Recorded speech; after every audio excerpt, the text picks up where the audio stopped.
Forest fires have struck in more European countries than ever before. Last year, wildfires destroyed nearly 178,000 hectares of land across the continent.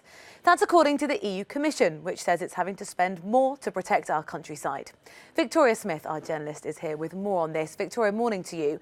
The first immediate question is, what is it that's causing these forest fires? Morning, Rosie. Well, the research shows that there were above average temperatures in both Central and Northern Europe for most of the summer of 2018, which created the conditions that helped fires to both ignite and then to spread.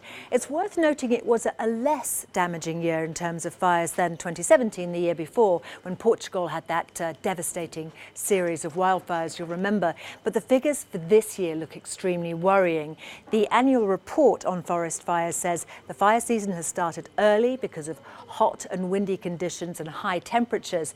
In fact, by March of this year, the number of fires was already higher in just 3 months than for any other year recorded over the last decade. And that means the EU is having to spend more money. So across the continent, which countries are the most affected by these? Well, we're talking about larger fires, Rosie, fires of more than 30 hectares. So they took place in Italy, Spain, Portugal, the UK and Sweden. Now, Italy topped the list with the most fires of all, 147. But Portugal had the most devastating. It lost almost 37,500 hectares. And Sweden had its first worst fire season in reporting history, which is pretty unusual for a northern country. Now, that meant the EU Civil Protection Mechanism was activated 5 times, deploying 15 planes, 6 helicopters and over 400 firefighters. And that cost the EU 1.6 million euros. So with that additional spend, of course, they don't want to have this financial outlay.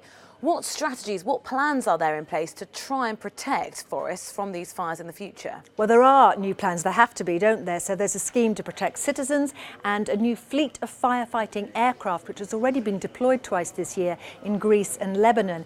And the European Commission in July demanded more action on deforestation, which has been linked to the spread of fires, and has committed itself to better monitor wildfires across Europe in the future.